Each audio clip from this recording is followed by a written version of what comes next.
It's that time again. Yeah. Hey, everybody. Steve here, the retired hobby tech guy. And today we were talking about, I got some bedhead going on, the whole nine yards. Today is kind of interesting because we're talking about retiring overseas. And recently I had been talking about, well, not recently, I've been talking about it for a long time.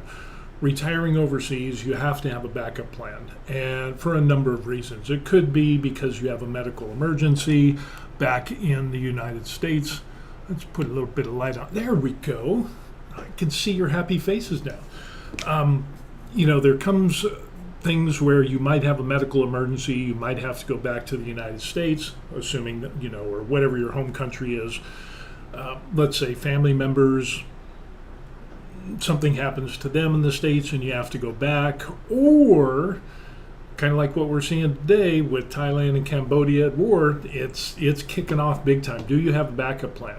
And I've talked about this. If there's a natural disaster going on, what do you have? Do you have a place to go to? Or are you just kind of one of those people that are like, I'll just jump on a plane and leave, when the government says, it's not safe to go to these places or be there, I'll just catch a plane, or the U.S. Embassy will take care of me. I'm a U.S. citizen.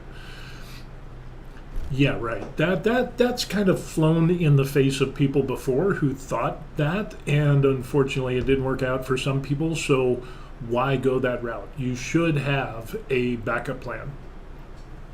With that being said, I'm hoping that my audio is working. So 1, 2, 3. Okay, I'm going to say the audio is working. But we're going to talk about Thailand and Cambodia, because Thailand was one of the places that I looked at and as a possible retirement destination before we retired here in Korea. And then I considered it as a backup plan because we're like, if something happens in Korea, natural disaster, war breaks out, or yada, yada, yada, whatever it is. Even something as simple as immigration laws change at the drop of a hat, or my health goes down and I need assisted living and it's too expensive here in Korea, I need to find another place. Well, Thailand was on the list, Philippines, but now Thailand is off the list because of all the problems that we've got going on. First thing we want to take a look at here is, where in the hell is Thailand? So if we zoom out here, there is Thailand right there. We've got a number of things. I'm over here in South Korea. We're up in South Korea. Boom, there we are. And you've got China. And then when you go down here towards Thailand, we're actually going to be taking a trip to Vietnam here pretty soon. But what we're taking a look at, we got a question. Let's go back to the question. Ryan pops up and says, can a veteran with a VA ID have access to bases in Korea? I think you can. Matter of fact, let's find out. And again, this changes from time to time. Now,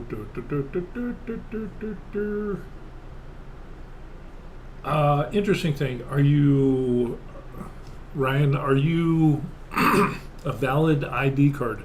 Are you a disabled veteran? That would be the question on that. If you're a 100% disabled veteran, yes, you can have access to military bases and eligible for a DoD ID card, and then that would allow you usually access to a military base. Let's see if we can find some other information. Blah, blah, blah, blah, blah, blah, blah. No, we don't want that.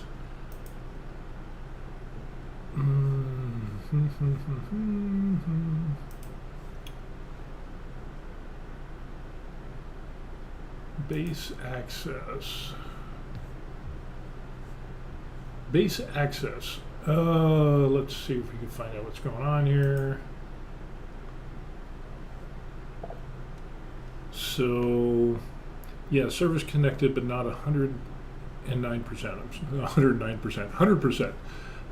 Let's see. If you're 100, as far as I know, If you are 100% disabled, then you have then you can have access to the military base. And let's see, retired military dependents have access. Beneficiaries of designated DoD divorced spouses, they have access. Widow of deceased retired U.S. military, you have access. 100% disabled, yes, you have access, but you can't register a vehicle on post. VA disabled American veteran, yes. And let me see if I can kind of get this in here, because this might apply. So let's see if we can pop this up here real quick, answer your question, and boom, there it is. So yes, if you have this type of ID, we'll just throw it up there all together. Non-retired DoD disabled veterans with a veteran health identification card from the VA have unlimited access to the base. Their dependents do not, since they were not issued a card. However, they can apply for DBIDS access to the base at Pass an ID office using Form 81E. VHIC cardholders must register their card in DBIDS with Pass an ID office for base access. You don't get vehicle registration. Escort authority, no, not allowed to sign in their own vehicles. Shopping, no, but you can go shopping and ration control. That kind of depends.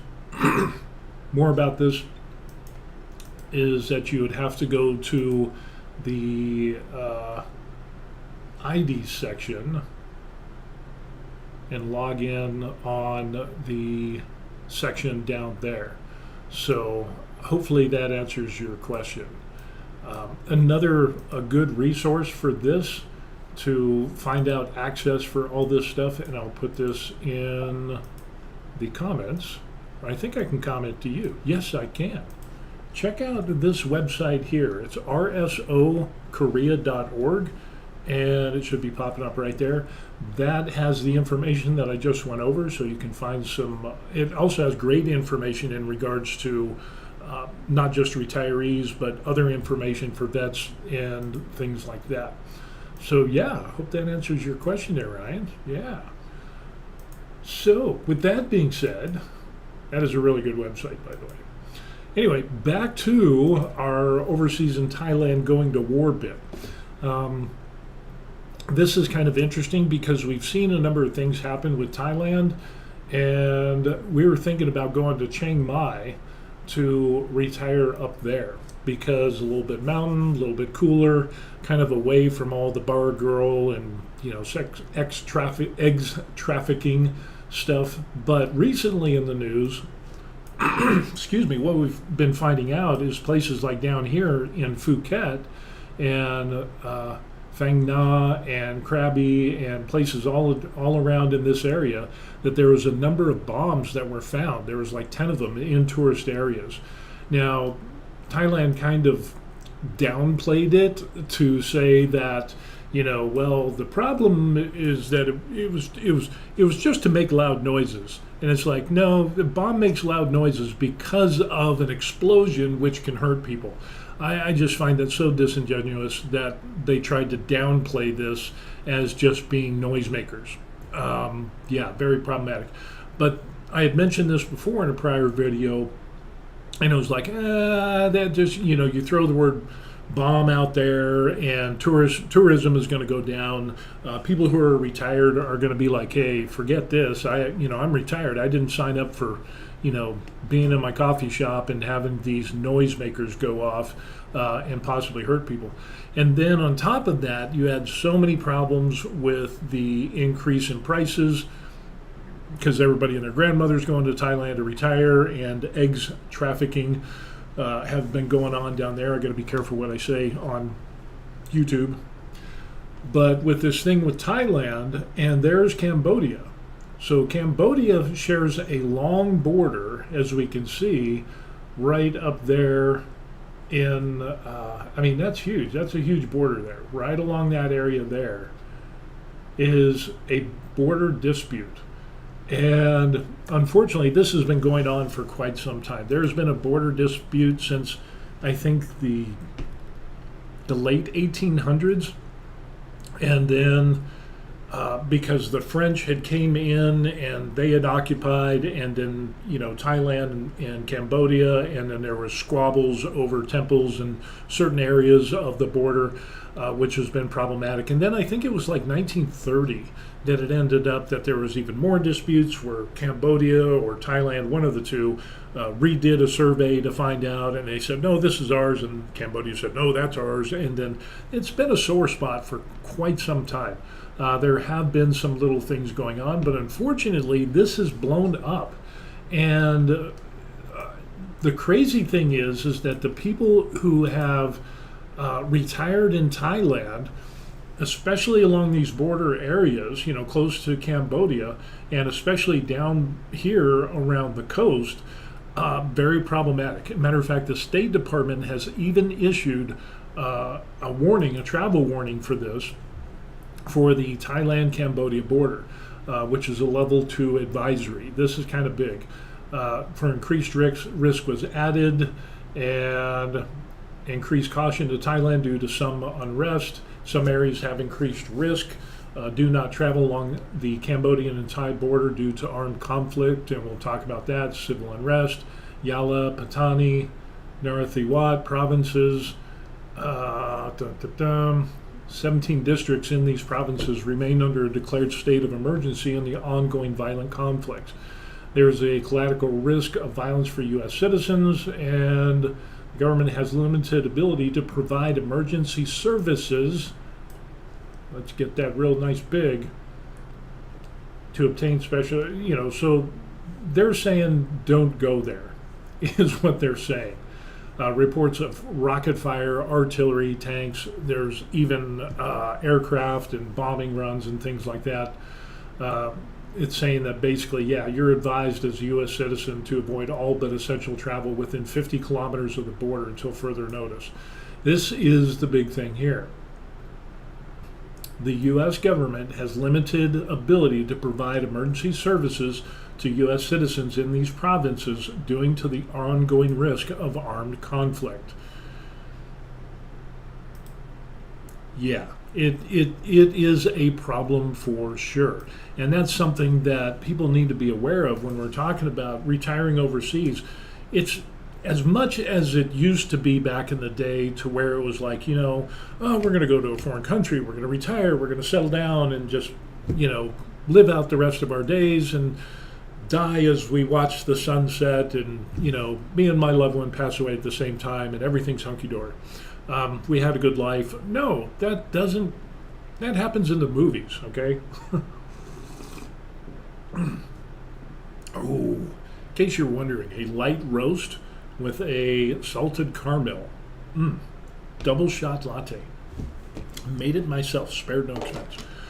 But with that, all of these things can happen. We're talking about military coups. We're looking at, just look at Thailand itself and all the problems that it's had politically.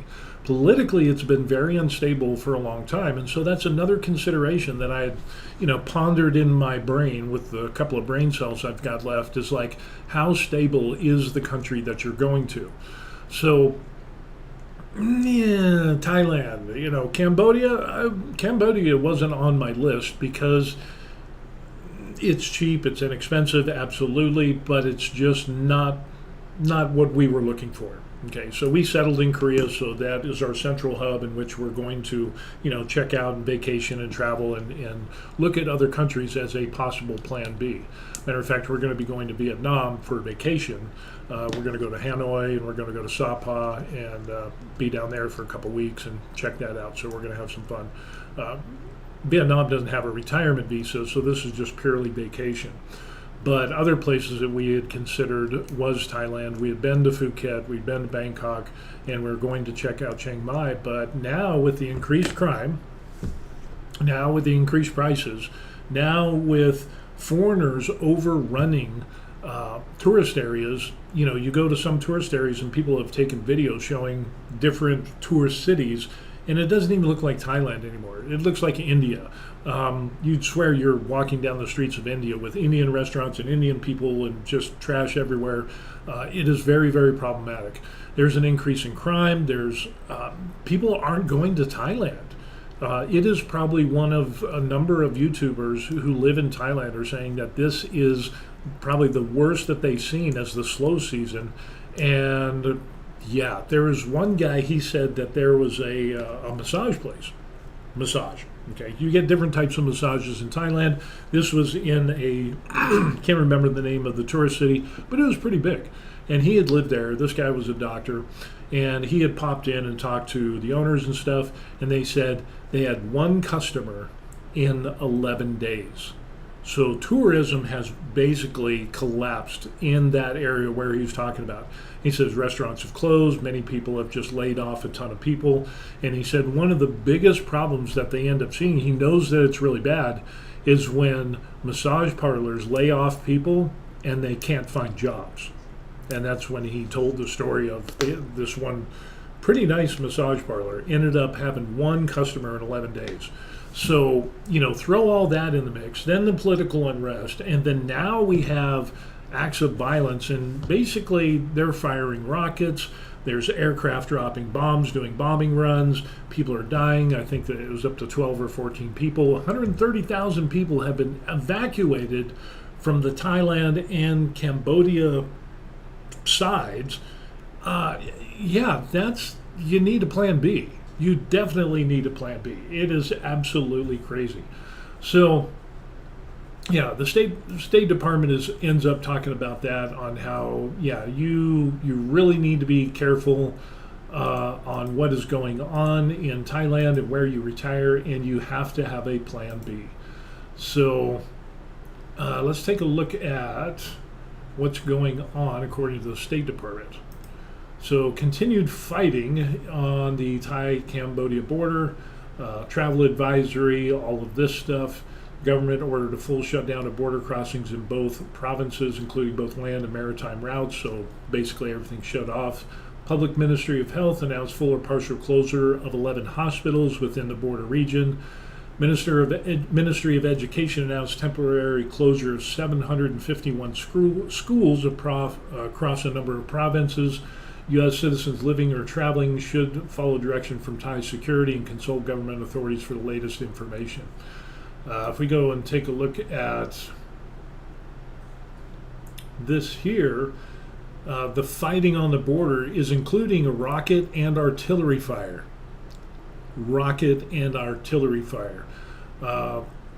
Reports of casualties, Thai government evacuating certain areas. Again, in another news source, I think it was Al Jazeera, which, it's what it is. It is what it is.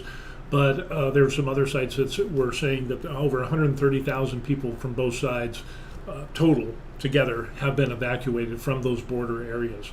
So, a lot of problems going on. As a matter of fact, here in the New York Times, Thailand says 12 is killed in the border clashes with Cambodia. Both of the nations are saying you fired first. The deadliest fighting in more than a decade. So this is kicked off like that. And there's actually YouTubers who live along those affected areas that are evacuating. So, and I know some of them don't have a backup plan. They're there, they're living out in the province, they're doing all the good stuff, and they're like, oh, I'm just going to retire and raise my chickens and my pigs. And then boom, something like this kicks off at the drop of a hat. And they're like, well, we got to leave. And they're just going to go somewhere else in Thailand. They have no set plan if hostilities or some reason they have to leave. And so that can be very problematic. If you don't have a plan, you're planning to fail is basically what it comes down to. Imagine this conflict kicks off and you have to evacuate. What are you going to grab? You have no time to pack, and that's why I always recommend that people have a plan B. I recommend that you have a bug out bag where you've got clothes, that it's updated for the season that you're in, a little bit of emergency food, important documents on thumb drives and things like that. copies of stuff, some emergency cash, all of that you need, hygiene items, medication, so on and so forth. Again, that's something you need to take into consideration. This takes a lot of prior planning when you have a bug out bag and you're planning to leave the country that you're in, or you're planning to leave the country that you're in and go to another area in that same country because of an evacuation. Whether it's political unrest or, like we're seeing here, it's kicking off. It looks like there's a war going on, the worst in decades. And you start talking about jets and rockets and artillery going off. You really don't have time to pack. You should already have your bag, and you should already have a backup plan of where you're going to go. If this was me, and let's say that I did retire in Thailand, which I saw things that said, no, I'm not going to do that, due to the political instability of Thailand and a little bit of Cambodia. And it's just, I would have my bug out bag, my wife and I, we would kick off and go, we'd come back to Korea. Or the thing that we're looking at is getting another retirement visa, a low-cost retirement visa, and we're currently looking at the Philippines. So, because think of this, if you have a bunch of retirees that are in Thailand, and then all this kicks off, and it's like, oh, I'm just going to jump on a plane and I'm going to go to, and they spin the globe and put their finger on there and say, hey, I'm going to go here. Okay, and the country that they go to sees an over-influx, an overburden of people who are leaving Thailand trying to get into their country. They can stop them and say, nope, our borders are closed. But if you already have the retirement visa in hand, say, for example, Philippines, a bunch of people, let's say something kicks off here in Korea and something kicks off, as it is in Thailand, and everybody's scrambling. Well, we grab our bug out bag, we head to the airport, boom, we fly. Hopefully that's kind of the plan. Or the military, because there's a military retiree, I might be able to get out with the military as they evacuate civilians that are associated with the post and their family members, contractors. When we go somewhere, I can go to Thailand, me and my wife, if we have our SRRV visa that has already been approved. We can walk up there and they can say, oh, we're not going to take anybody. It's like, visa, because it's already been approved. I have a higher chance, me and my wife have a higher chance of getting into the Philippines than the people who are running away and trying to get into the Philippines, and where Philippines says, no, we can't, there's no background checks, you're just showing up on a tourist visa. Because of the war, whoa, it is overburdening our system. We can't process this many people. That is a very realistic situation that countries could face when a ton of people leave another country, retirees and expats, and try to come into their country. So again, that's the importance of having a backup plan. And the backup plan could be just going back to the United States. There's always that. But I don't want to go back to the United States. I mean, I'm glad I'm a citizen. I support freedom of speech, Second Amendment, big, huge gun guy. But I don't want to go back to the United States. I'm happily retired overseas. So that's why it behooves me, using that old military verbiage, it would behoove me to get a visa, retirement visa, to some other country as a backup plan. So, as I said, for example, in the Philippines, so worst case scenario, it costs like $1,400. It's good for ever and a day. It's indefinite, multi-entry exit visa. And, you pay a little bit of money as a retired military vet. I think it's like $10 a year to update the ID card or whatever. But the deposit is like $1,500, put it into a Philippine bank. That is very minimal. I think it came out to about $2,700. Throw on a flight or something like that. You're looking at about $3,000 to get this thing. Go on vacation to the Philippines. Might take 3, 4, 6, 8 weeks to get the SRRV approved. But once it is, and once you have it, you're golden. So that's the consideration that we're taking a look at here. Going back to the news, so far, and this number of 12 people being killed has gone up already. So this was posted, a while ago, but we see civilians are running away. it's not good. And unfortunately, in a time of military conflict, armed conflict, violence, and so on and so forth, what do you end up doing? So anyway, at least 11 civilians and a soldier. Ancient temples along have been a flashpoint between Cambodia and Thailand, and again, they've been kind of fighting back and forth with all of this. So we got that going on. A temple where violence first broke out after months of tension between the two. Both of them say, hey, this is ours. No, it's mine. It's yours. No, it's not yours. It's mine. And yeah,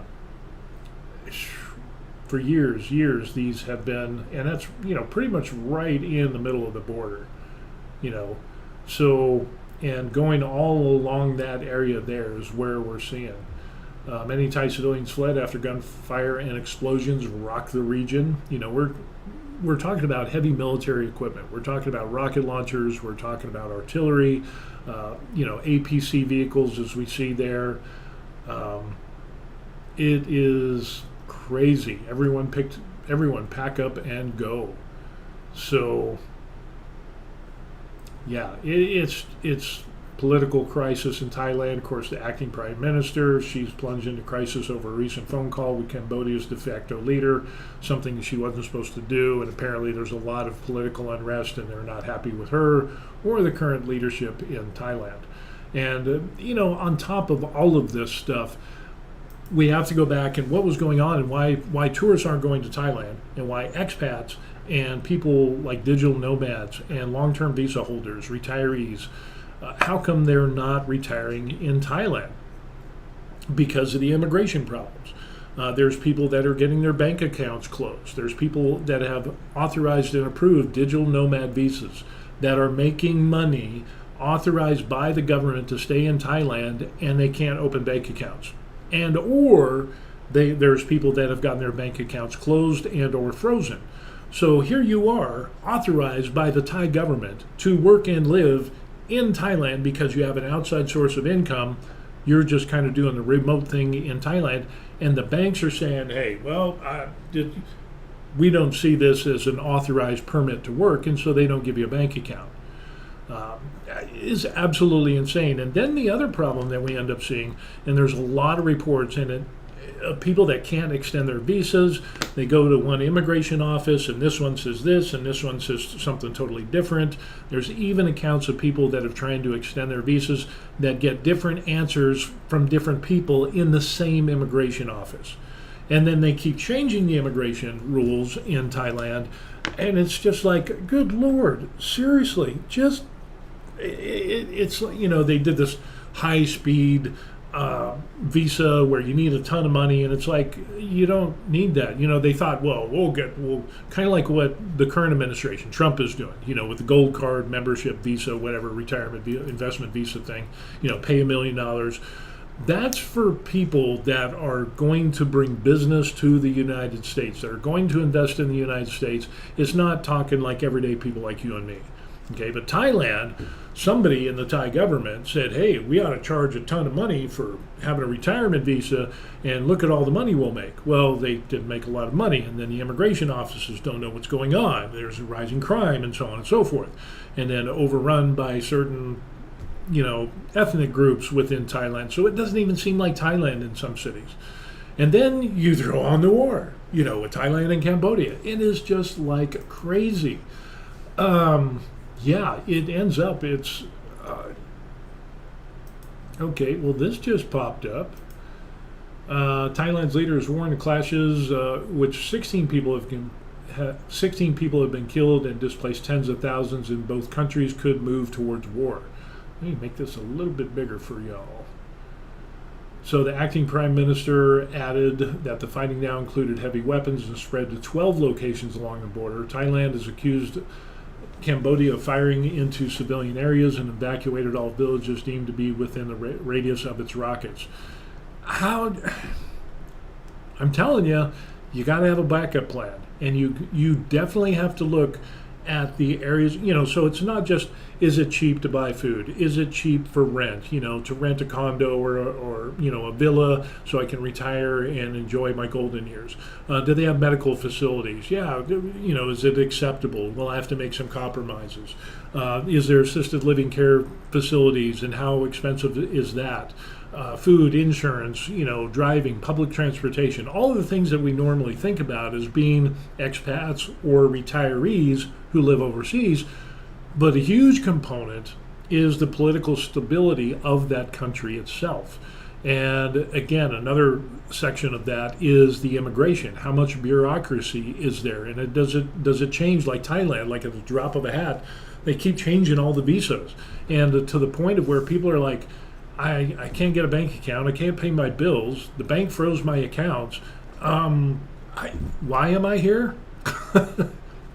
So all of these people left. And so it is the lowest season in Thailand for tourism right now. It's the low season, but it is like, I was watching a video of a guy who was going around to different businesses, and they've concluded that tourism has dropped 60% lower than what it was before. So it is basically empty in a lot of places. And the businesses they're struggling. They're like, hey, we don't know what to do, because it's a service industry. It's restaurants, it's clubs, it's bars, it's all of these things that are reliant on tourism and expats and digital nomads and the people that come, but they're not coming. They're going to other places because of all these problems. And then you throw on war, Thailand is going to be off the list, and so is Cambodia. I think they've got a retirement visa as well. But that is going to be it's going to take years for this to get cleared up with Thailand, because they have so much that they need to get corrected. For Cambodia, for its part, accused Thailand of using cluster munitions. Cluster munitions are banned in much of the world because of the indiscriminate effects on civilian population. Thailand hasn't responded. They just kind of ghosted and went quiet. Meanwhile, Thailand's foreign minister told the Reuters news agency that there was no need for third-party mediation in the conflict, even as global leaders appealed for an immediate ceasefire. I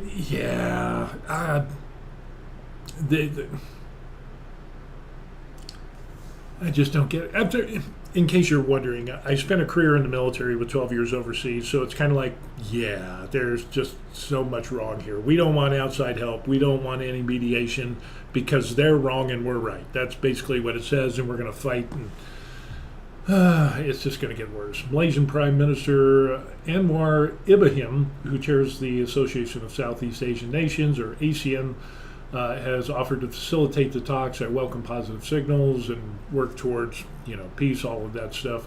But Thai Foreign Ministry spokesman, that guy, told Reuters that the situation must be solved through bilateral means, and that Phnom Penh must stop its offensive moves. I don't think we need any mediation from a third country yet. Yeah, we'll just let the missiles and bombs and rockets and aircraft and let's just displace 130,000 people. We don't need any mediation. We're right, they're wrong.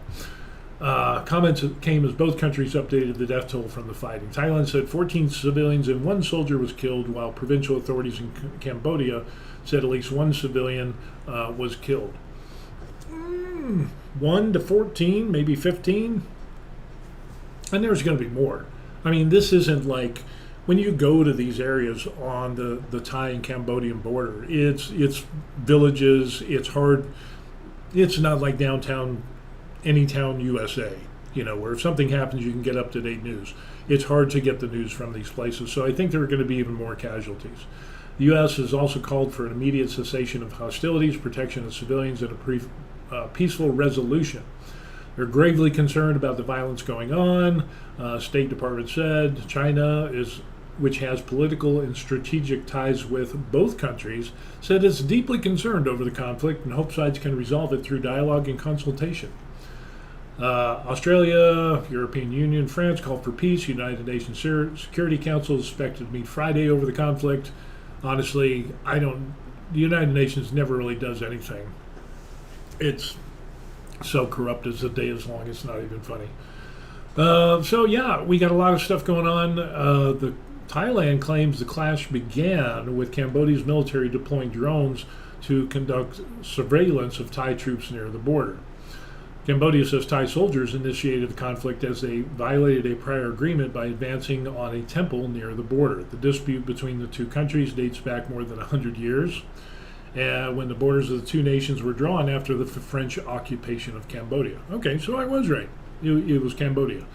There were sporadic clashes over the years, but the latest tensions ramped up in May when a Cambodian soldier was killed in a clash. It's the lowest point in more than a decade. Yeah.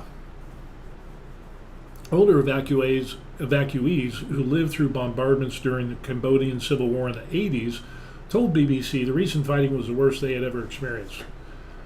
So, yeah, it doesn't look good for Thailand. Artillery boomed across a small village all this morning. Cambodian rocket attacks on Thursday unnerved the men. The school is also used by Thai soldiers, but they did not want to be filmed, nor did they want the school to be identified. Roads are empty apart from occasional military, lorry-faring soldiers. I always like that. Lorry, military lorry, trucks. That's a truck. Ferrying soldiers. I always like that word, lorry. And why is it lorry? I just never understand that. So somebody put that in the comment section if you know why they call it a lorry.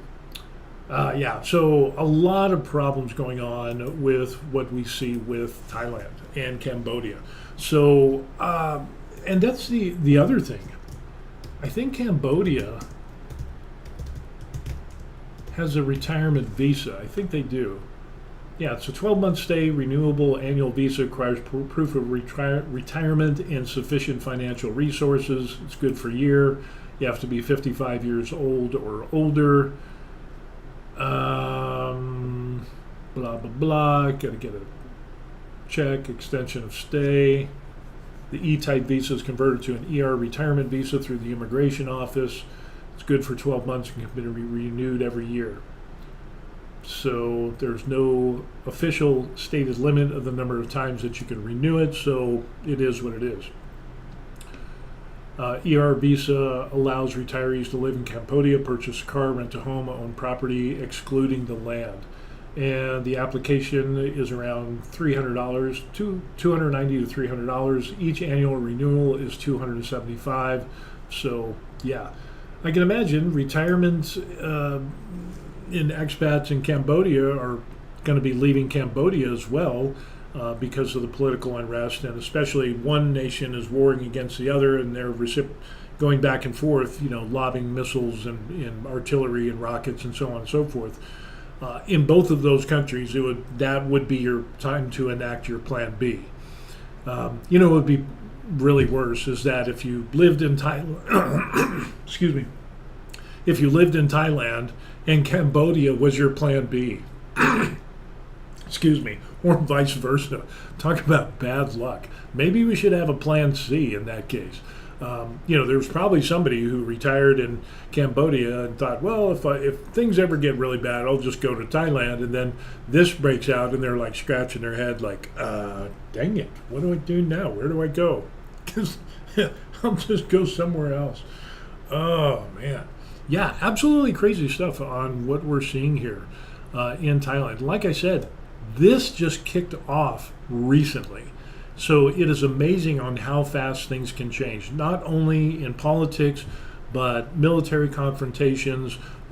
You talk about Thailand, and so many problems within its country, and I think, this leader's deposed and this one's set up, military coups and so on and so forth. Cambodia, I'm not real informed on, because that wasn't really a place that I considered going as a retirement destination. So I'm not really sharp on all that stuff. But Thailand, and looking at that in all the different areas, you definitely need to get up to speed on all of these things, and then the surrounding countries. Case in point, here in South Korea, I'm retired. My wife and I are retired in South Korea. And Korea has a retirement visa, but you need to have like $500,000 or $1 million that you invest. We're not on that visa. We're on an F1 and F4 visa, where my wife has the F4 visa, She's born and raised in Korea, became a U.S. citizen, and now as a returning Korean, she has access to that F4 visa. I have access to an F1 because that's the spousal visa for an F4 visa holder, and that's how we can stay in Korea. But with that, besides the safety, the security, there's very little crime here in Korea. They have the doctor strike going on, but there's always the neighbors to the north, that crazy guy up north in North Korea, that makes it that, you got to have a backup plan. Where would we go? And again, ultimately for U.S. citizens, you could always go back to the United States. I mean, it would kind of suck to have to leave overseas and go back to the United States. I'm not sure where we'd go. Maybe it would have to be someplace inexpensive, but yet safe. And again, it's like, I don't know, maybe go to Montana, just be out in the sticks and buy a bunch of guns again. I don't know. We'll see what happens. Or Florida, but I don't like all the storms, so it'd probably have to be up towards, the top of Florida. I don't know.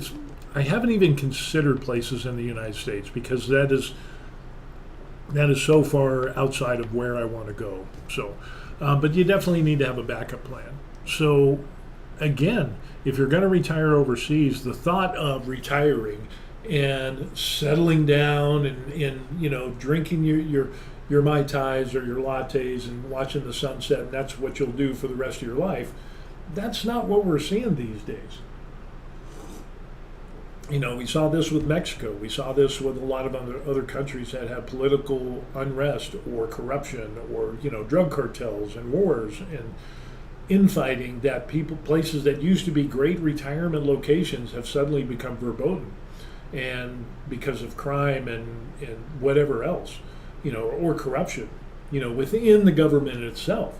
That's another thing that I crossed Mexico off my list a long time ago when I started hearing reports of how immigration trucks and soldiers would come round up people, and even though they had lawful visas, tourist visas, or visas to stay in Mexico, they took them to detention centers, and there's a number of accounts of people that have been interned or detained 6-8 months, a year, and they haven't been charged with any crimes. It's just like, well, if you can come up with money and bribe us, we'll let you go.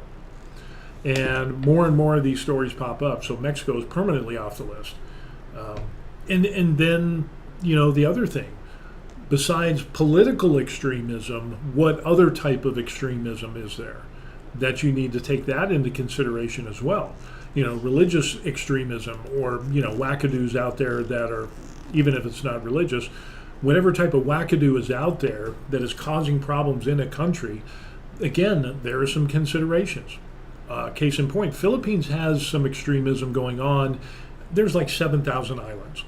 There's Muslim extremism going on in several places in the Philippines. Obviously, they're not near the big, retirement cities or places where expats usually congregate, in the Philippines, Cebu, the tourist areas. But there are other islands where there is extremism going on, and you need to keep an eye on that. And again, that's another reason to have a backup plan. Here in Korea, there's things like that. I really appreciate the homogenous society of Korea because they're real protective of their society. And obviously, I'm not Korean, but I believe in the nationalism that you should protect your country and your culture because it doesn't take much to dilute the culture of a nation. And once that culture changes, it never comes back. And then it just becomes messy. It can be problematic is in regards to extremism. You can see a lot of problems around the world where extremism has flooded certain countries and affected the dominant culture where it is no longer dominant in a lot of cities around the world. From their home culture, it is now no longer their home culture. So again, extremism is very, very, that's high on the list to look at. And especially when you're looking down the road and saying, well, I want to spend the rest of my life here. Malaysia was one of those things. We talked about Malaysia, my Malaysian Second Home program, the federal program, which used to have an income of requirement of about $1,200 or $1,500, not bad, small deposit, and then they bumped that income requirement up to like $8,000 a month. Totally insane. It's like, it doesn't make sense, and they didn't get a lot of people in it like they were expecting. Well, if we just charge higher prices, okay, you're throwing the baby out with the bathwater. And let me kind of ramble on this a little bit. So they wanted people that are high income earners. Well, let's say you got a couple of retires in Malaysia with the My Second Home federal program. They're making $8,000 a month. Whoop-de-doo. They're going to have rent. They're going to have utilities. They're going to have bills. They're probably not going to spend $8,000 a month. I guarantee you that. But once they're going to have a car and they're going to have all that. But the problem is that when you set such high income requirements and such high deposit requirements, another requirement is like over $118,000 for the deposit, along with that $8,000 or $9,000 a month income. Everybody that's below $8,000 or the average Social Security of $2,000 or $2,200 or $2,400 per month, where are those people going to go? Well, they're not going to go to Malaysia, not under the federal program.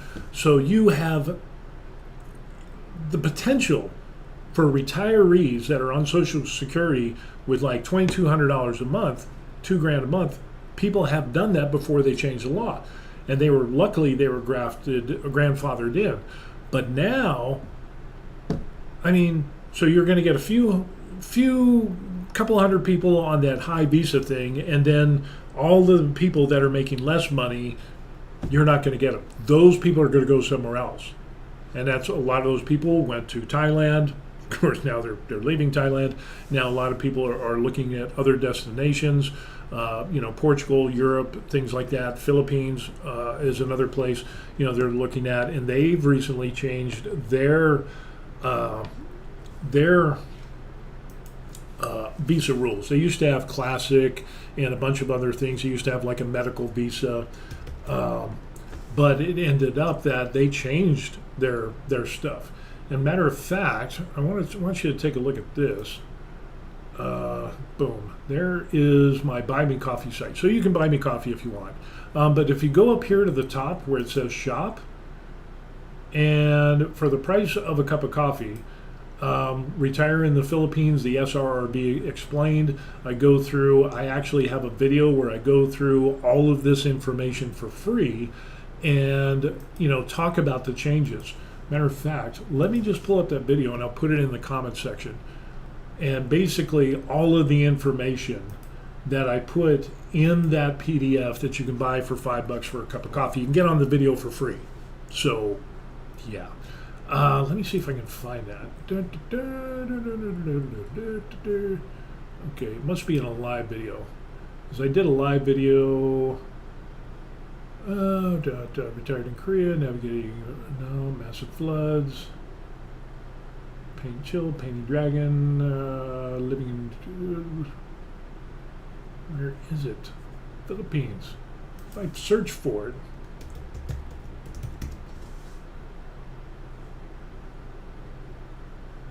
that's a year ago. Here it is. Because let me give you the link to that. And so even though you can go to the Buy Me Coffee page and get that for like $5. Here, let me add this. This is the video that I did. There it is. It pops up. You can click on that and you get all the information that is included in that PDF. The PDF is kind of good because you can download it, buy me a cup of coffee, and Lord knows I love my coffee, but you get the same information in the video. So whichever one works for you is good. But with that, yeah, there was definitely some changes in Philippine SRRB. They took away some things. They used to have a category under the classic if you're 49 years, 35 to 49 years, and you had a certain income and whatever. They got rid of that. They totally got rid of that. And I even think they increased some of the pay, if I remember correctly, the income requirement. but it's not bad. It's still like $800 for single, like $1,000 for couple, and even if it goes up to 1,200 or 15 sometime in the future, 1,500 a month, that is still very, very doable.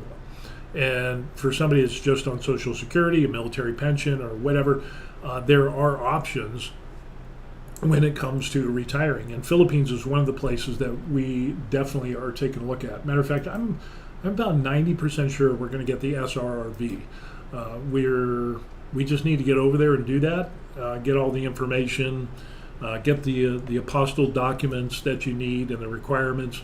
If you look at that video that I posted, or get that PDF off the Buy Me Coffee page in the shop thing for $5, it'll show the things. But with that being said, things change quickly. So if Philippines changes again, people, that PDF might be outdated soon. People ask me and they said, would you do one for Thailand? And I had been working on one for Thailand, but it had so many changes in their immigration law. It was like, there's no way. There was no way. In a span of like a month and a half, there was multiple changes. And I just threw up my hands, and it's like, by the time I publish this, it'll have changed again. And it did. And even then, it's still in flux. So it's like, it's not even worth making one of those for Thailand right now because of all the problems that they have. So, rant and rave and whatever. It's just kind of fun stuff that we got going on. So definitely check out the video, get the information for free. I'm cheap. I love things for free, discount, whatever it is. But that's what we got going on. So. But the backup plan. Our backup plan is 90% decided it's going to be the Philippines. And Philippines is good. It does have some problems. Of course, I'm not going to be living in the province. As I get older, I want to be close to hospitals and, conveniences and air conditioning, malls, things like that. I want to be in an area where there's great walkability, close proximity to stores, restaurants, medical, entertainment, all of those things, that is just something that I see.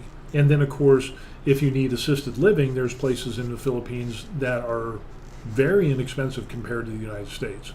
So I know I've talked about this before. My grandmother was, rest her soul, she was in San Bernardino, California. She was in an assisted living facility. Guess how much she paid per month? Put it in the comments. Guess. Take a wild guess on how much she paid to live in an assisted facility. So in other words, she had a room, she had her own bathroom, they had little games and things, they had the cafeteria, they fed her all the thing, they had nurses on staff, 24/7 in the whole 9 yards. Guess how much that was per month?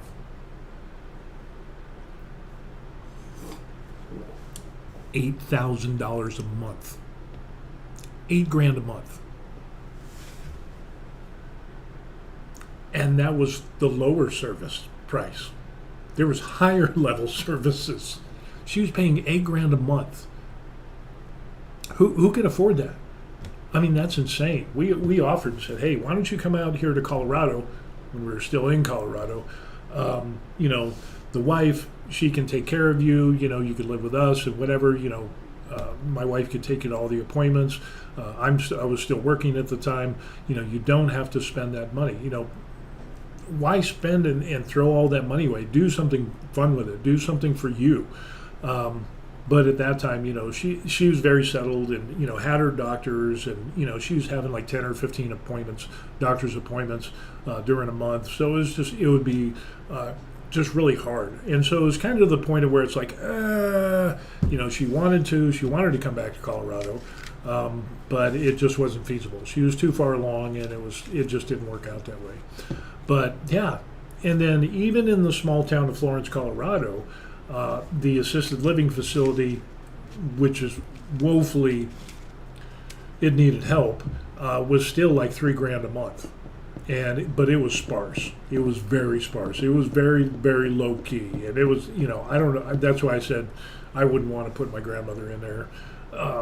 I'd rather have her come live with us because it was like, yeah, it's there and it's only $3,000, but I wouldn't want to be there. So why would I want to put my grandmother in there?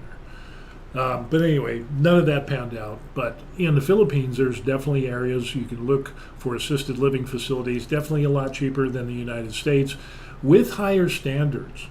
And you don't have to worry about, like the videos you see in the United States, with the people that run the assisted living facility, beating up grandma or grandpa, or just treating them horribly and whatever. I hate those videos. Nothing gets me more pissed off than abusing people, abusing elders, abusing children. It's just that just gets my goat. So anyway, very important to have a backup plan before we kind of ramble on. We're going to kind of close this up. A lot of stuff going on in the world, and so the days of I'm going to go someplace and retire for the rest of my life is not the norm anymore. Things can change at the drop of a hat, politically, socially, immigration, armed conflict, natural disasters, military coups, takeovers, whatever it is. Just so much can happen that you must have a backup plan. And I feel sorry for the people in Thailand and the people in Cambodia and the people that were displaced, not only the locals, but also the expats and the retirees that, seen videos of people that are like, yeah, we got to leave, because we're in that area. We live out in the province areas, and we got to go because it's too dangerous. Maybe a little more forward thinking and looking in these different areas. They could have, I understand, a number of people have local nationals as their spouses, and so they live where they live. But where you live in a country, that can make a big difference as well. And especially you need to look at the surroundings and the other countries. What was the other thing? I was going to talk about something. Oh, surrounding countries. In Malaysia, Malaysia, we talked about the federal program had increased its income limit to like $8,000, some crazy amount of number, which is insane. Because basically you have let's say you have 100 people that are paying $8,000 a month, okay, and they're retired in Malaysia. Whoop-de-doo, you're making a bunch of money. But that's 100 houses, that's 100 utility bills, that's 100 cars, maybe, food bills. That's money coming in. But when you cut off that, when you bring that income requirement so high that you cut off thousands and thousands and thousands of other people just from the United States, Social Security, you could have 5,000 people. And yeah, they're not making $8,000 a month, but they're making $2,000 a month. But they're still gonna pay rent. They're still gonna buy food. They're still gonna get insurance. They're still gonna do all the things that the rich people are gonna do. So I think they're just shooting themselves in the foot with this. But with this is where it's going. I know I'm rambling. Within Malaysia, you have the state of Sarawak, and Sarawak is a great retirement destination.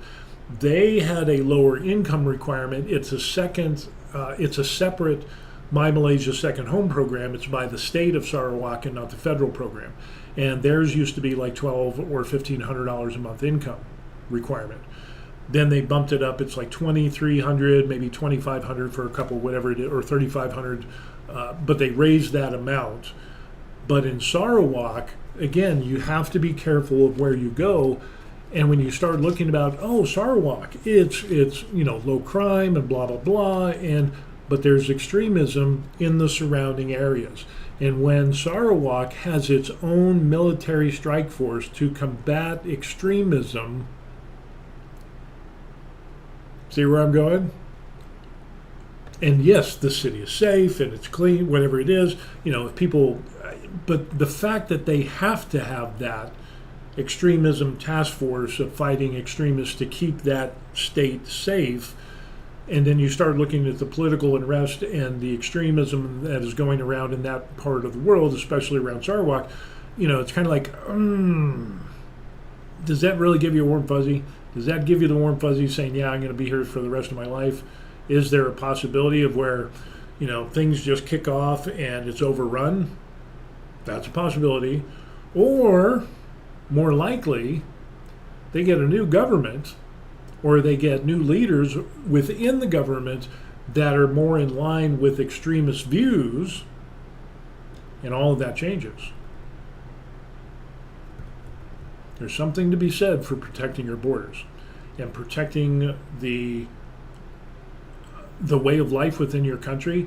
There's something to be said for the ideology of the leaders that you have running the country, because that also can change like the drop of a hat. So, yeah, a lot of stuff going on. Very, very interesting stuff. So, yeah, as much as I want people that can't retire in the United States and do what we did, we retired early and enjoy that early retirement. There's article ends up saying there was surveys after surveys saying how 75% of Americans that can retire can't because they can't pay the bills. And so they're not going to retire. They're putting it off until their 70s. And then, what is the average life expectancy? 75, maybe 80, if you're lucky.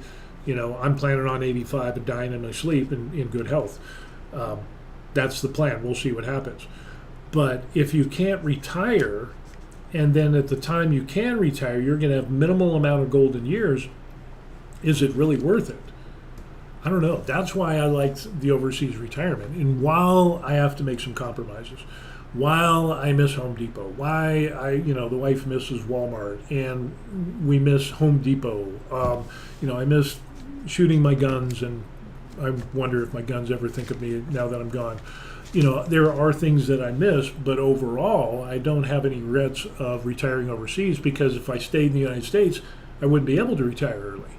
And I'm going to be 59 here in a couple of months. What is it, July? So, yeah, in a few months, I'm going to be 59. And so this has allowed me to retire early instead of our projections with the increased expenses of saying, yeah, with all the increases in property tax and utilities and all of that stuff, registration and blah, blah, blah, blah, blah, food costs, cost of living increases, it didn't look like we would be able to retire until I was like 70, So it's like, that sucks. And even then, so I don't know. It just seemed like a good trade-off. Being able to retire early. And we stay busy. We go to the gym. We have our hobbies. I have my hobbies, 3D printing and all that kind of stuff. And matter of fact, I'm printing out some stuff. In case you're wondering, I'm printing out some stuff right there on my 3D printer. So we're having some fun with that. But, you have to have a life. You need to have a life after work. And you need to stay busy.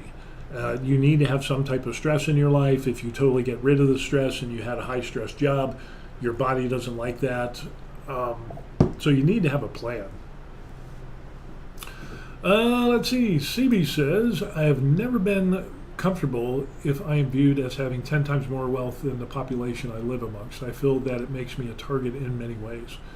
Yeah, and that's another good thought. That's a great observation, is that I've seen a lot of people talking about, well, go to Cambodia. It is super cheap, and there are some other places, go there because it's like the cheapest around. But then it's like, when there's such a disparity between people that have money and the people that don't, and the majority of people don't, that could be a recipe for increased crime. That could be, again, things change just like that. And yeah, you could be the victim of that.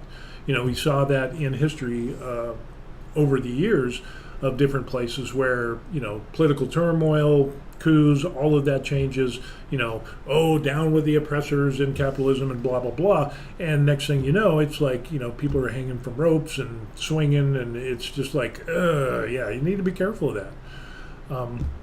And it also, and I saw some of that, matter of fact, in Mexico. This was a long time ago when I was very young. We had gone to Mexico, from San Diego going to Mexico and Tijuana and other places, in Mexico. And it used to be generally nice. But there's so many poor people that now there's that tipping level of kind of like what CB said, is that, there's this, having 10 times more wealth than the population, that can be problematic. And with that said, the Philippines, that's a pretty poor country. When you look up the average income of the average Filipino, and then you compare that to what you're making, it'd be like, ooh, damn, And then look at the poor people in the Philippines. And the Philippines has a lot of poor people. Great people, but poor people. And I've met a number of them here in Korea, people who are foreigners who work overseas because they can make so much more money here in Korea or other countries, and they send that money back home. But yeah, there is that disparity that can make you feel uncomfortable. We've kind of felt that way with Hawaii when we lived in Hawaii for a year with our daughter as she was going through residency. It just ended up, you see the super rich are buying up land and houses and so on and so forth.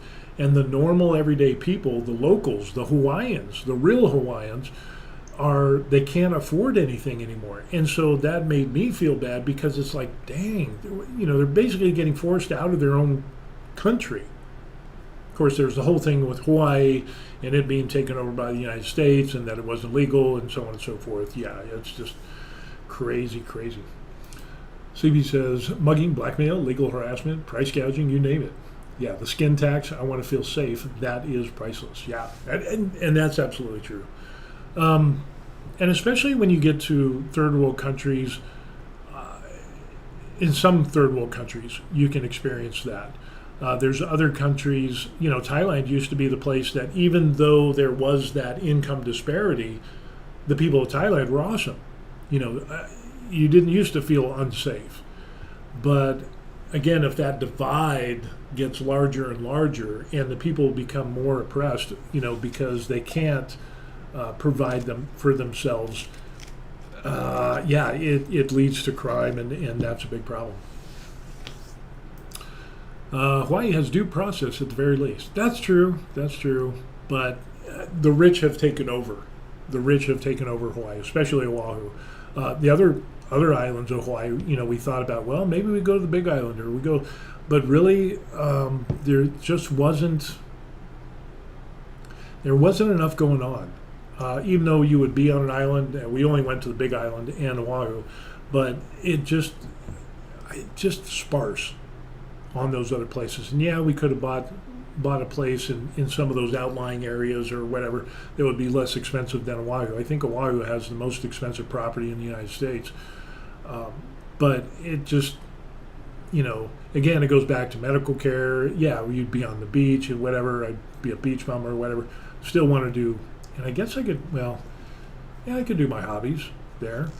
But yeah, it was just like, nothing really clicked. But the big disparity was on Oahu and seeing how the locals and the Hawaiians are being forced out of home ownership because the increased rise of property prices. That is just insane. It is absolutely insane. And then everything's more expensive because you're on an island, so there's that. But they do have the due process. But I feel sorry for the people that are born and raised Hawaiian and they can't stay in their own country. That whole thing with Hawaii and how it was taken over is very, very interesting. Very, very interesting how that happened and how, I don't agree with it. But it is what it is. So anyway, that's what we got going on. A lot of interesting stuff going on in the world today. So, overseas retirement isn't as simple as just going. It's kind of like vacations. Let me kind of go on another rant. We're planning a trip to Vietnam. We're going to go to Hanoi for a few days, and then we're going to go to Sapa for 4 or 5 days or something like that, stay in a couple of different places. Then we're going to come back to Hanoi, spend a few more days, and then just kind of chill out. We'll do the train, from Hanoi to Sapa, and, see the countryside and all that.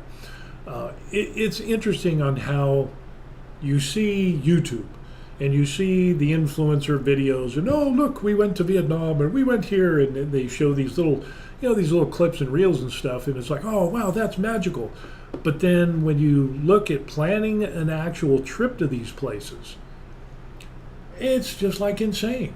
In Vietnam, for example, I wanted to take my drone, and it's like, nope, to fly your drone, It's like $297, basically $300 a day to fly your drone, and you have to get approval. And yeah, it is absolutely crazy. So, there's that. Of course, there's the visa and other paperwork that you need to do. And you need travel insurance. And people have been turned away from entering Vietnam if they didn't have travel insurance. Even though I got TRICARE Overseas Select, you need to have separate travel insurance. So, just so many things come into play.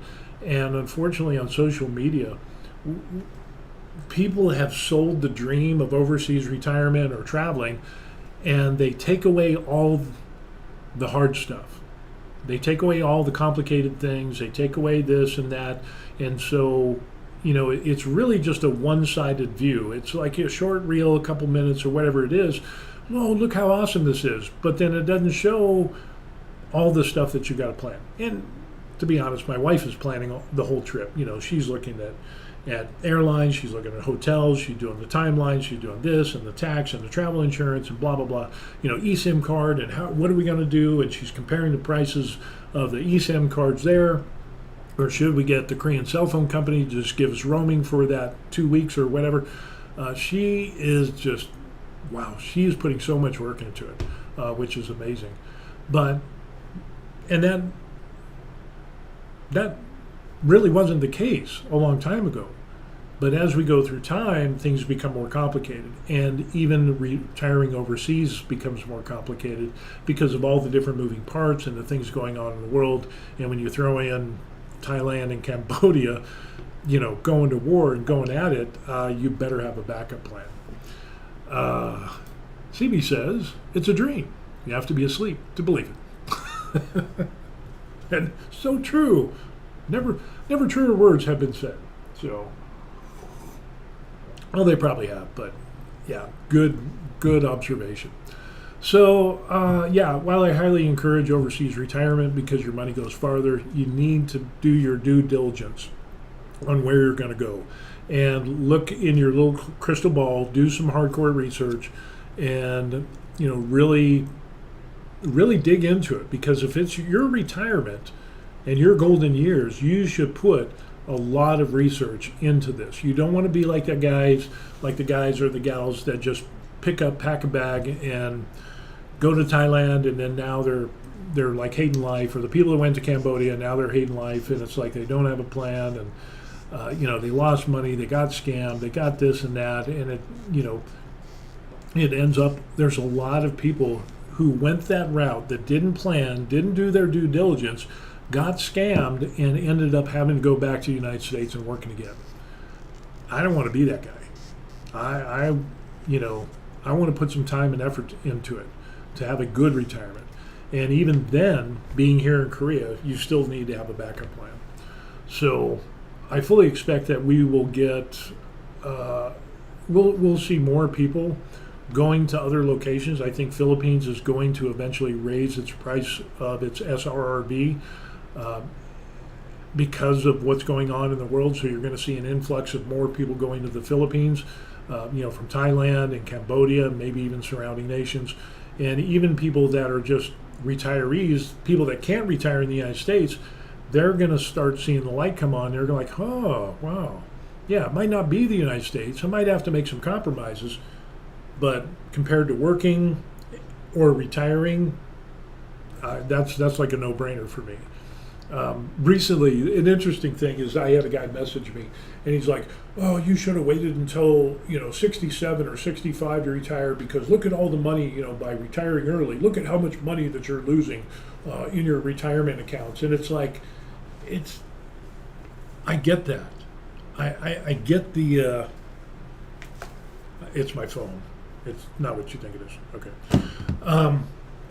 But this guy was so into the numbers and everything. And he was just like, you know what?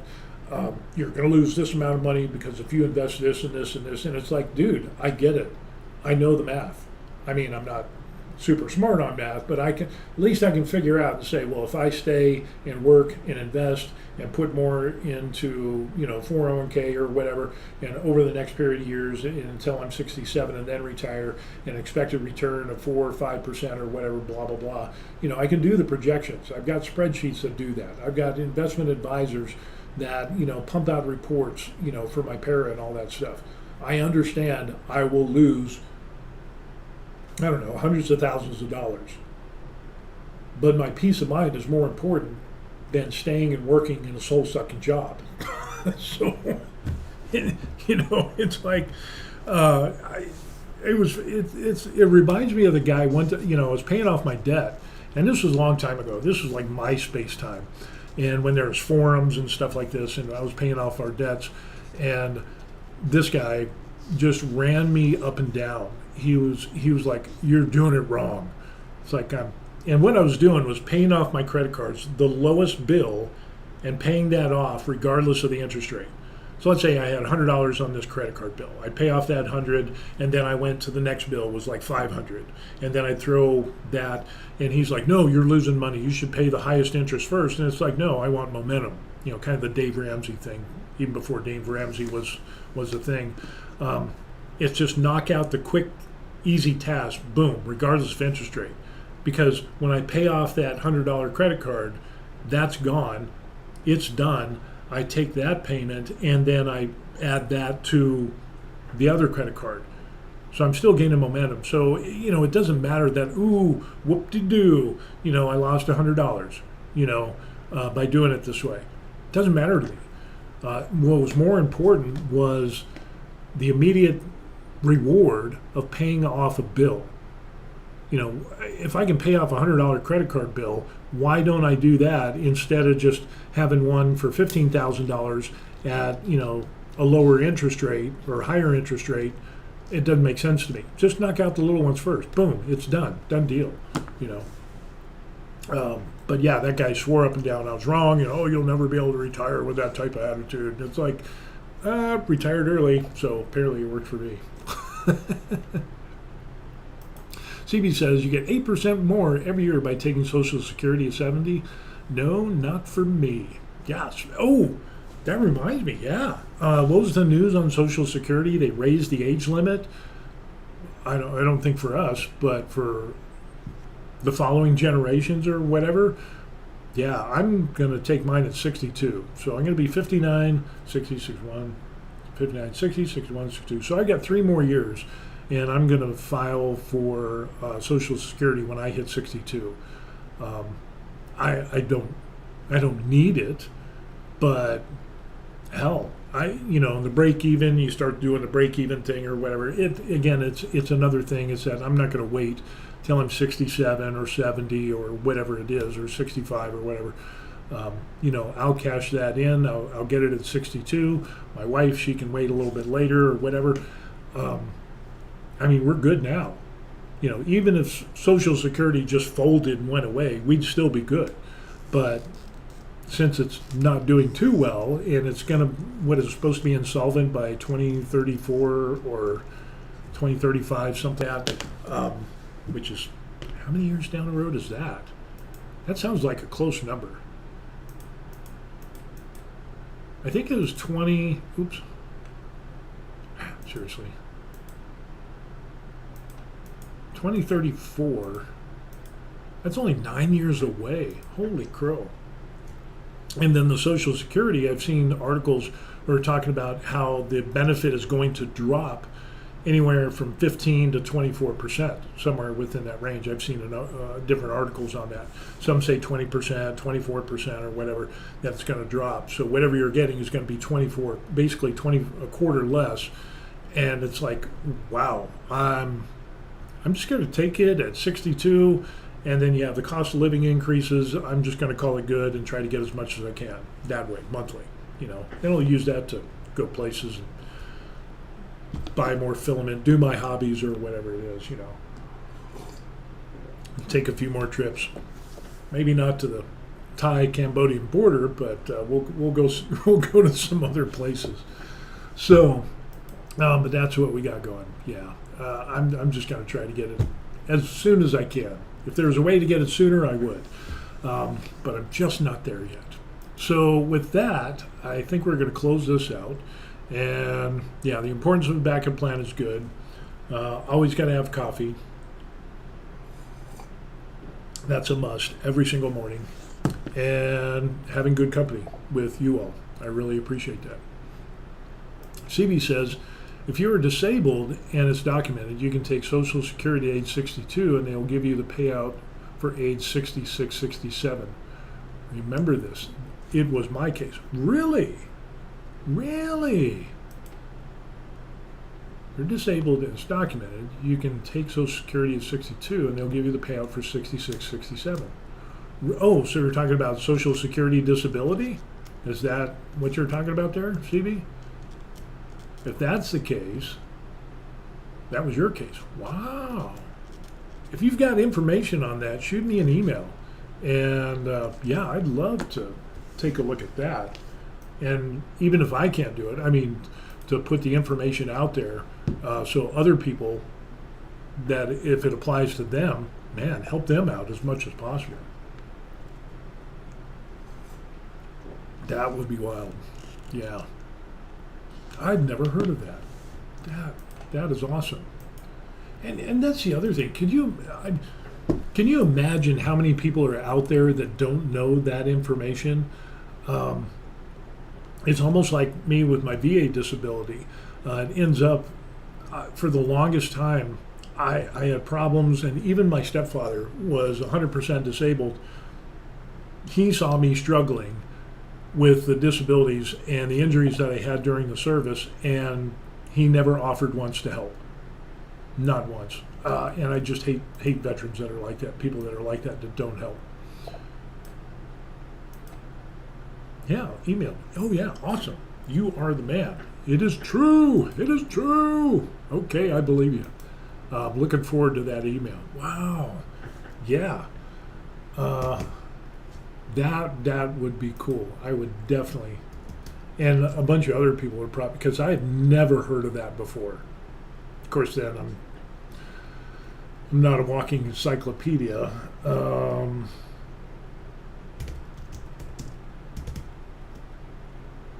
Yeah, that would be good. I would definitely be interested in that. And then, again, taking a look at that, and then if somebody else can use it, even if I can't, to help somebody else get in a better position, that would be the way to go. Yeah, the thing that gets me is that if you don't help people out, or you withhold information, or you're incompetent, that just bugs the crap out of me. Like, for example, talking about my VA disability, I had different VA disabilities, and I go to the VA, see my counselor and all that stuff, and the file and all this, and it's like, hey, I've got severe hearing loss. It's documented. It was bad. Tinnitus, I've got that constant friend ringing in my ears, whispering day and night. It got to the point where it brought on migraines, and from time to time, it was just horrible. It was just really, really bad. So I go to the VA clinic, and I'm talking about filing additional claims and supplemental claims, secondary claims, and the guy's like, no, you don't get anything for hearing loss. You just lost your hearing. That's all you get. And I'm like, that doesn't sound right. And he was totally oblivious as to migraines can be caused by tinnitus or tinnitus, or however you say it. And as my tinnitus or tinnitus got worse and worse, my migraines would get worse and worse. And so he was like, no, you can't do that. And then, so I'm going back, and I ran into some other retired vets who had disability, and they were talking about, they said, no, if you have severe hearing loss, and if you meet their level, their requirement for that disability or whatever, the VA will pay for your hearing aids. I'm like, what? And you get rated for that. And so I was like, I got hearing loss, but it was like set at like 0% way back in the day. And it's like, no, dude, go get checked. So I go back to the VA guy and I say, hey, this guy told me I can get hearing aids. because of my disability. I want to file a claim for this, blah, blah, blah.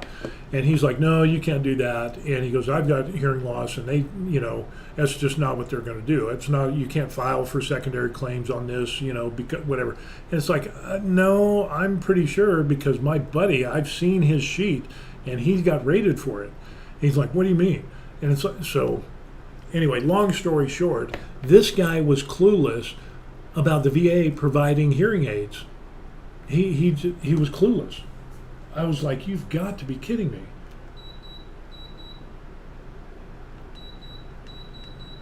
I gotta change my, there we go. I was wondering when I was getting a little warm in here. I was like, oh, it's just a fan blowing. It's not the AC. But yeah, it ends up he was totally clueless on that, and he was totally clueless on secondary claims. So in other words, if you have a primary claim and then you had another thing pop up because of the primary disability, can cause other disabilities, either aggravate or come up with new things, kind of like the migraines with the tinnitus. He didn't know about that. And I'm like, good Lord, how many people have he seen where he's told this information and vets are just like, take it as, gospel truth, and they don't file the claims. Absolutely crazy. Yeah. Well, let's get, So CB says 66, 67, full retirement age in SSA lingo. Okay, cool. Hey, we got Alan. Hey, brother. Miss ya. All good? Yes, it's all good in the hood. Enjoying the overseas retirement. Not so much the people in Thailand or Cambodia that are being evacuated because of the hostilities, but yeah, it's a thing. And then CB had brought up a thing about Social Security, that if you're disabled, here it is again. If you're disabled and it's documented, you take Social Security to age 62, and they'll give you the full payout for age 66 and 67. And that's what the Social Security told him. So it's definitely be a bump up. And I'm 59, so I'll be 62 in a while. But I'm sitting at 80. Yeah, same here. And I could put in for more stuff, but I'm just like, in the changes with the VA, especially when they changed it and they said, well, they adjusted some of the ratings, and there's guys that I know that had sleep apnea, and they were getting 50% just for the sleep apnea, and then they put in for some other claims. They reevaluated everything, and they dropped his sleep apnea from 50 to 0, which is insane. So, the people weren't even grandfathered in. So it's kind of like, do you poke the bear? Do you not poke the bear? I could, but then they'd reevaluate stuff. But then there's other things that have gotten worse in my disabilities that suck. And it's just, but then again, I don't want to get reevaluated for everything. I'm here in Korea, overseas. I would have to go to, they don't have a VA clinic here. So I'd have to go to the Philippines and do so it's like, I'll just stick with what I got. And if it gets super worse, maybe I'll file more claims, but it's just, I don't want to poke the bear. Alan says, the American Legion helped a lot. Yeah, a lot of people say American Legion, VFWs were pretty good. A lot of the old timers who are more experienced with the VA claims and stuff like that. I've run across a number of those guys, a number of vets who worked or were at the VFW, and I'm sure the American Legion is the same, to where they knew more than the VA reps. And it's like, what do you mean? My VA rep is clueless. And he goes, well, yeah, he's clueless. He's just sucking air, and that's it. So unfortunately, there's good VA reps, and then there's ones that are just stealing air, and that's all they do, unfortunately. VA disability, and to downgrade disabilities that people were awarded before just because of budgetary constraints, that pisses me off, because before it wasn't about the budget. It was about taking care of soldiers. But now, because you say, oh, we're spending too much money on soldiers, and veterans on their disabilities, now we're going to drop everything. I think that's BS. That is just, you don't see that with politicians.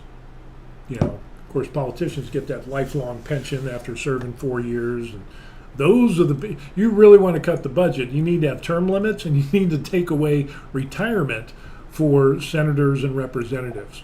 That needs to be a thing. Don't get me started. CB says, if you're receiving SSDI now, it will automatically change to SSAFRA when you file for Social Security. Oh, okay. I don't have Social Security disability, and I have heard of some people filing for that while they have their VA disability, kind of doing that double dip thing. It's two different systems. So, yeah, CB says, you can Google it. I definitely will. And looking forward to that email. So, but yeah, I just, the thing that gets me is that when the government, every time it's around election time, all the politicians are touting, oh, those on Social Security, oh, I care about our seniors and blah, blah, blah. But they never do anything, And as an independent, it pisses me off when one or both sides says, oh, we care about seniors, and oh, they use that as a rallying cry to get them reelected or elected. And then after they get elected, nothing happens with seniors on Social Security. It's still minimal at best, or not, because the cost of living usually doesn't equate to the real cost of living, so you're always a dollar behind, dollar short, or whatever. But yeah, it just pisses me off. And the same thing with military veterans is that, they'll tout, oh, we're doing this for our veterans. Well, after the election is over and they get reelected, they never really do anything. So as an independent, I appreciate the current administration on how they're making strides on streamlining the VA and how they're taking care of veterans. And yeah, there's going to be some bumps in the road and stuff like that. But yeah, it just pisses me off when you claim that, oh, if we don't help our seniors, they're going to die. And it's like, well, you never really help them out anyway. All righty. Greetings, Steve. You are not required to travel to the Philippines to be evaluated for your VA disabilities. There are many reputable VA examiners in South Korea who can assist you in this process. Really? I did not know that. Interesting. But you still need to go to a VA, at least I thought it was, to go to a VA and get rated, like when I filed claims in the United States, yeah, I had my doctors and I had my paperwork saying, yeah, this is the problem. It's more likely than not that this was, due to military service and all that stuff.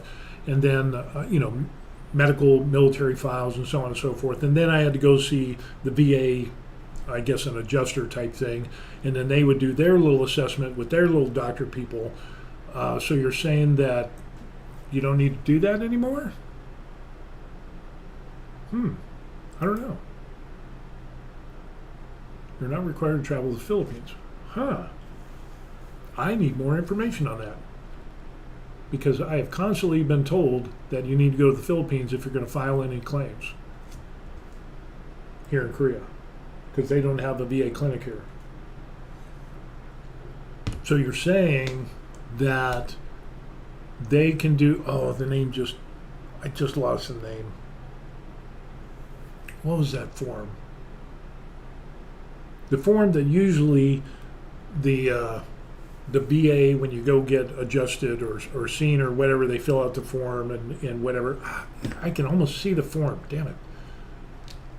It's right on the tip of my tongue. I don't know. Maybe somebody will get it. That's going to bug me until I find that out. But it was the form that was filled out usually by the VA doctor that sees you and verifies the information, does the range of movement and so on and so forth for whatever thing that you're putting in for. And then they would send that in along with all of your military documentation and say, hey, well, then you'll find out and they'll make a decision on your disability rating. Either rate it, increase it, decrease it, whatever the case may be. But what is that form? But you're saying basically that a civilian doctor can fill out that form and then send that in for the rating on the VA. All righty. Interesting. Going back to politicians, Allen says they care about getting reelected. They're bennies in prestige and power. Yep, that is true. CB says, personally at 58, I would make a try for SSDI. Just file. Yeah, I've never even really looked into that. That might be something to look into. And again, if anybody has some websites, information, links, put them in the comments section so everybody can check that out. CB also says it might not work if you're getting VA benefits. Not sure. Yeah, I've kind of heard both because both systems are different. So in other words, it's not like, well, I get VA disability, so that should equally transfer over to Social Security disability. I know that the two systems are different, and of course, this disability might be rated different in this system, back vice versa, and so on and so forth. But I have heard of people getting SSDI along with their VA disability, kind of doing a double dip, if you say. So, whoa, what did I do? What did I do? What did I do? That's my desk. Camera. Let's go back. I want that picture. Good Lord. Crisis averted. So, yeah. I'd have to look up like VA disability and SSDI.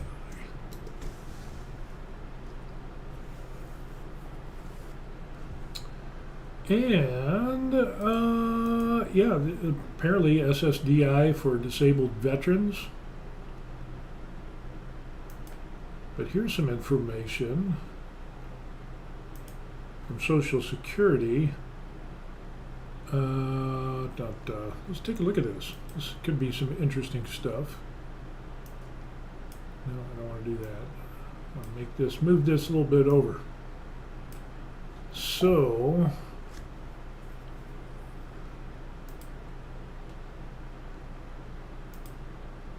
and PopSub says, I'll provide you the necessary information. You'll need to file your claim online, and they will contact your representative here. Will contact you on how to proceed. Cool. Awesome. Good stuff.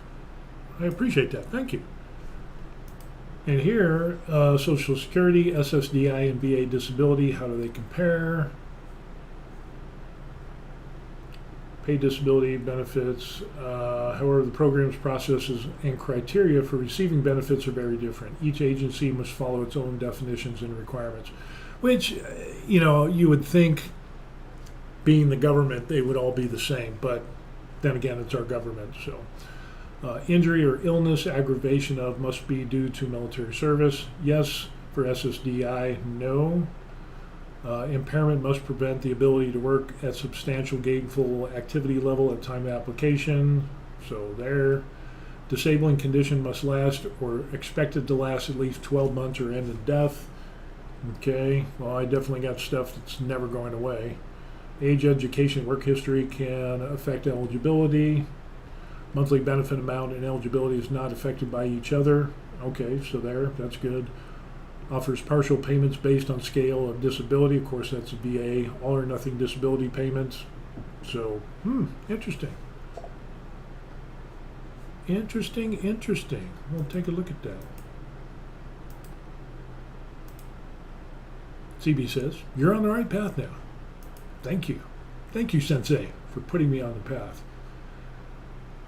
Can't work because of medical condition, blah, blah, blah. Service-connected injuries are not affected by each other, so you may be eligible to receive both. Okay. However, you must apply for them separately. It may seem possible to be eligible for SSI depending on income and resources. Expedited claims for qualified active duty military and veterans. If you have VA disability of 100% permanent and total, which I don't, but or if you develop disability while on active service on or after 1 October 2001, which I did, you may be eligible for expedited claims processing. We usually identify veterans automatically. However, in rare instances, a veteran may need to self-identify and provide VA notification letter as proof. Okay, cool. Interesting.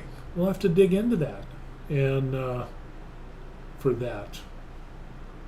Interesting. If it's a benefit and I'm able to get it.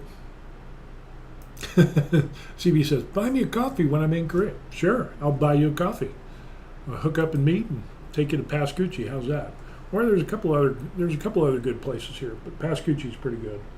But there's another one that we could go to that has got some real good coffee, real nice coffee shop. They do their own beans and roast them and grind them and all that stuff. So Pascucci, it's good. Not as good as mine, but yeah. Cool. Interesting. Good stuff. Man, I like these talks. So yeah, a lot to look into in regards to Social Security disability and to see how that works. And of course, just like there's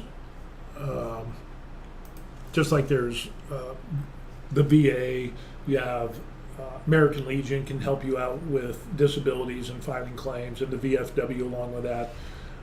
And then you also have those services to where you can pay money for them to help you file the claims. Now, that shouldn't be a thing, but unfortunately, like with me, it ends up that, the VA reps that I had were clueless, totally clueless. Like I said, the one guy didn't even know you get hearing aids. And when my claim got approved and I could get hearing aids, he put in the paperwork for his claim on severe hearing loss, and he got his hearing aids. And this is a VA rep. Absolutely crazy. All right. CB says, good night. Had a rough day. I'm sorry you had a rough day. Hang in there, bro. We all have those. But I think we're just gonna call this good, and thanks for the information. Appreciate that. Made my day better, so your day is better by doing stuff like that. So with that being said, I think we're going to close this out, and all the people that added information into this, I really appreciate that as well. Again, Steve, the retired hobby tech guy, American expat, retired in Korea, doing the retired veteran whoozy thing, and got so much to do and look at. It is what it is. Going to finish up down to the last drop, and we will see you on the next video. Like, subscribe, that would be awesome. That would help me. Buy me coffee, link in the description box. People down here who bought me coffee, they're awesome, and so are you. Love the discussions and the interaction. So we're going to let y'all go, and we will see you on the next video. Peace. CB, I'll buy you that coffee. I'll buy you that coffee when you get here. All right, peace.